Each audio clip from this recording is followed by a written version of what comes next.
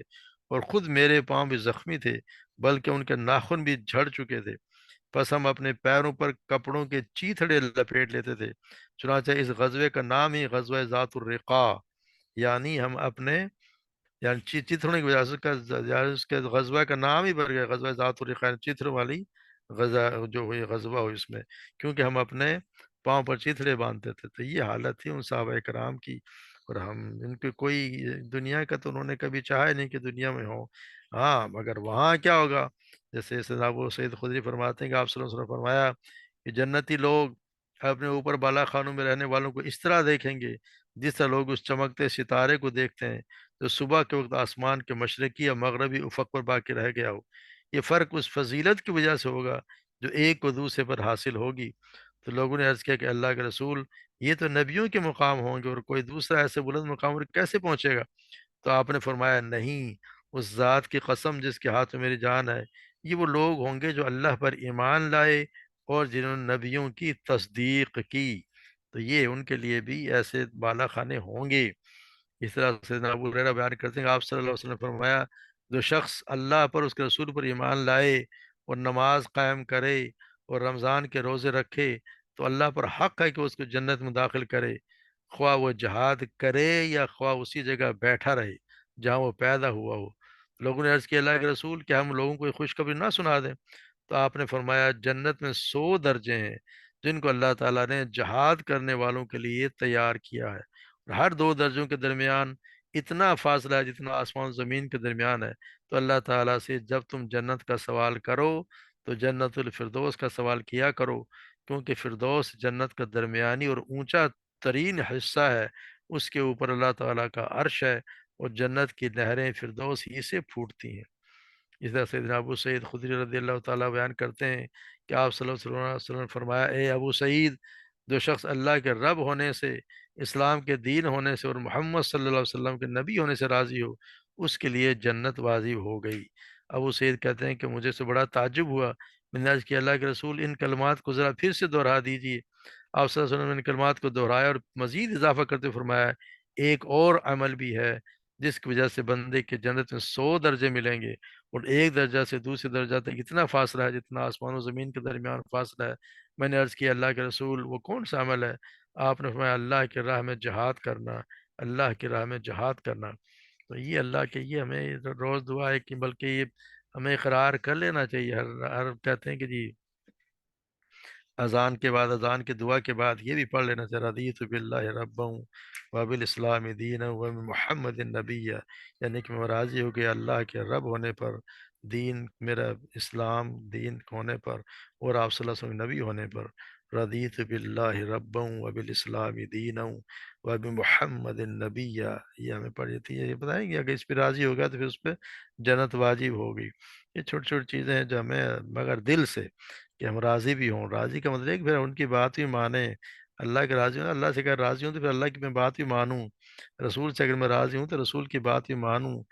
یہ نہیں کہ اپنی مرضی کروں اور اپنے نفس کے حساب سے چلوں۔ تو اللہ تبارک و تعالی ہمیں بھی ان درجات میں، ان آخرت کے اچھے درجات میں ہمیں عرب شمار کر دے، ان میں داخل کر دے۔ پھر اللہ آخر میں فرماتے ہیں لا تجعل مع اللہ الہا آخر وتقعد مذموما مخذولا، کہ تو اللہ تعالیٰ کے ساتھ شرک کرنے کے تم ملامت زدہ بے کس ہو کر بیٹھ رہو گے، یعنی کیونکہ اللہ اس طرح اللہ تعالیٰ تیری مدد نہیں کرے گا بلکہ تجھے اس کے سپرد کر دے گا جس کی تو نے عبادت کی ہوگی، اور وہ جھوٹا الہ تیرے کسی بھی نفع و نقصان کا مالک نہیں ہے، کیونکہ نفع و نقصان کا مالک تو صرف اللہ وحدہ لا شریک ہے، وہی ہے، اس کے علاوہ تو کوئی ہے نہیں۔ یعنی یہاں پہ بتایا یہ گیا کہ یہ اعتقاد نہ رکھ کے مخلوق میں سے کوئی ہستی کسی قسم کی عبادت کے مستحق ہے، کیونکہ الہ تو وہی ہے جس چیز بات کے مستحق ہو، اللہ تبارک و تعالیٰ کے ساتھ کسی کو شریک نہ ٹھہرا، کیونکہ شرک جو ہے پھر مذمت اور خذلان کو دعوت دیتا ہے۔ اللہ تبارک و تعالیٰ اس کے اللہ تبارک و تعالیٰ اس کے فرشتوں اس کے رسولوں نے شرک سے روکا ہے، اور مشرک کی سخت مذمت کی ہے، اور اس شرک کی بنا پر انتہائی مذموم ناموں سے موسوم کیا جاتا ہے۔ جو شرک کا مرتکب ہے وہ بدترین اور صاف اور قبیح ترین صفات سے پھر متصف ہوتا ہے، وہ جتنا اللہ تعالیٰ کے ساتھ تعلق کو ترک کرتا ہے اس کے مطابق اللہ تعالیٰ اس کے دینی اور دنیاوی معاملات میں اسے حال پر چھوڑ کر اس سے علیحدہ ہو جاتا ہے۔ بس اگر کوئی اس کے سوا کسی اور سے تعلق قائم کرتا ہے تو اللہ تبارک و تعالیٰ پھر اس سے علیحدہ ہو جاتا ہے، اور اسی کو پھر اسی کے سپرد کر دیا جاتا ہے جس کے ساتھ وہ تعلق رکھتا ہے۔ تو مخلوق میں کوئی شخص اللہ تبارک و تعالیٰ کی ذات کے بغیر نہ کسی کو کوئی نفع پہنچا سکتا ہے، نہ کوئی اللہ تعالیٰ کے ساتھ کسی اور ہستی کو معبود بنا لیتا، تو وہ پھر مذمت اور خذلان کا مستحق ہے۔ جو کوئی اللہ تبارک و تعالیٰ کو ایک گردانتا ہے اس کے لیے اللہ تبارک و تعالیٰ نے، اگر اس نے اپنے اللہ کو ایک مانا، اس کے لیے دین کو خالص کرتا ہے، تو دوسرے کو چھوڑ کر اللہ تبارک تعالیٰ سے اپنا تعلق جوڑتا ہے، تو پھر وہ قابل ستائش ہے، اس کے تمام احوال اس کی دستگیری بھی کی جاتی ہے، کیونکہ شرک جو ایسا معاملہ ہے جس کی اس کو جتنی مذمت کی جائے، شرک کا تو مسئلہ ہے کہ اس میں اس کی تو بخشش ہے ہی نہیں،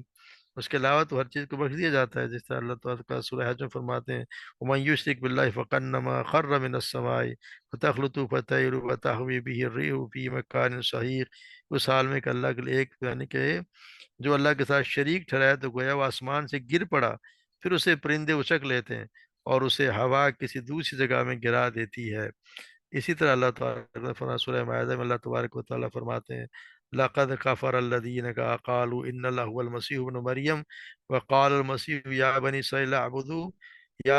إِسْرَائِيلَ اعْبُدُوا وَاعْبُدُوا اللَّهَ رَبِّي وَرَبَّكُمْ، بلا شبہ یقین لوگوں نے کفر کیا، انہوں نے کہا کہ بے شک اللہ مسیح ابن مریم ہے، اور مسیح نے کہا اے بنی اسرائیل اللہ کی عبادت کرو جو میرا رب اور تمہارا رب ہے، انہو من یشرک باللہ فقد حرم اللہ علیہ الجنہ، اور وہ شک حقیقت یہ ہے کہ جو بھی اللہ کے ساتھ شریک بنا تو یقینا اللہ نے اس کی جنت حرام کر دی ہے، وَمَأْوَاهُ النَّارُ اس کا ٹھکانہ آگ ہے، وَمَا لِلظَّالِمِينَ مِنْ انصار اور ظالموں کے لیے کوئی مدد کرنے والا نہیں ہے۔ تو یہاں یہ بتایا گیا کہ اللہ کے سوا کسی کو بھی الہ نہ بناؤ، اللہ کے سوا کسی کو بناؤ گے تو پھر کہ تمہارا کوئی پوچھنے والا نہیں ہوگا، تمہارے ساتھ یہی ہونا ہے جو کچھ اللہ تبارک و تعالیٰ نے یہاں پہ سب کے لیے فرما دیا گیا ہے کہ تم کیا تمہارے ساتھ ہونے والا ہے۔ تو یہاں اگر ہم دیکھیں تو یہاں پہ بظاہر تو آپ صلی اللہ علیہ وسلم سے وہ یہاں پہ خطاب کیا گیا ہے، یعنی کہ اللہ تبارک نے مگر انسان حقیقت میں تو اس سے ہر انسان مخاطب ہے، کیونکہ آپ صلی اللہ علیہ وسلم سے تو شرک کا کوئی سوچ بھی نہیں سکتا کہ وہ بھی شرک کر سکتے ہیں۔ بتانے کا مقصود ہے کہ بالکل اگر اللہ کے ساتھ شریک بنانے کا فعل اگر رسول اللہ صلی اللہ علیہ وسلم سے بھی سرزد ہو جائے تو پھر آپ کی بھی کوئی تعریف کرنے والا نہیں ہوگا، نہ کوئی مدد کرنے والا ہوگا، بلکہ ہر ایک مذمت ہی کرے گا۔ تو ہم اندازہ لگائیں کہ اگر آپ صلی اللہ علیہ وسلم سے یہ فرمایا گیا ہے کہ اگر آپ بھی یہ کام کریں گے تو آپ کے ساتھ بھی ہوگا، تو پھر اور آدمی جو کریں گے ان کے ساتھ کیا ہونا ہے؟ لا تجمع اللہ الہن آخر لفتہ خدا مضموم مخذولا، یعنی جو بھی کوئی اللہ کے ساتھ کوئی الہ بنائے گا تو اس کا انجام آخرت میں پھر یہی ہوگا کہ وہ مذمت کیا ہوا اور اللہ کی رحمت سے دور کیا ہوا ہوگا۔ اللہ تبارک و تعالیٰ ہمیں شرک و بدعت سے بچائے، ایک الہ ہی کی عبادت پہ اللہ تبارک و تعالیٰ صحیح توحید پہ ہمیں قائم رکھے، اور ہر قسم کے شرک سے، چھوٹا خفی جو بھی کوئی ظاہری شرک ہے یا چھوٹی موٹی بدعات ہے، بدعات کرتے کرتے انسان شرک میں مبتلا ہو جاتا ہے، جو اگر کسی بات کا خیال نہ رکھے تو آج کل ہم اتنے جو حالات ہیں کہیں نہ کہیں انسان پھنس جاتا ہے، تو ہمیں کوشش کرنی چاہیے کہ ہمیشہ دیکھنا چاہیے کہ شرک کیا چیز ہے، اور اس شرک سے پھر بچنے کی کوشش ہی کرنی چاہیے، بچنا بھی چاہیے، اللہ سے دعا بھی کرنا چاہیے، اللہ تبارک و تعالیٰ ہمیں شرک و بدعات سے محفوظ رکھے۔ تو شرک جو ہم جانتے ہیں جو نہیں جانتے، اللہ تبارک و تعالیٰ اس سے بھی ہمیں بچائے۔ وَمَا عَلَيْنَا إِلَّا الْبَلَاغُ۔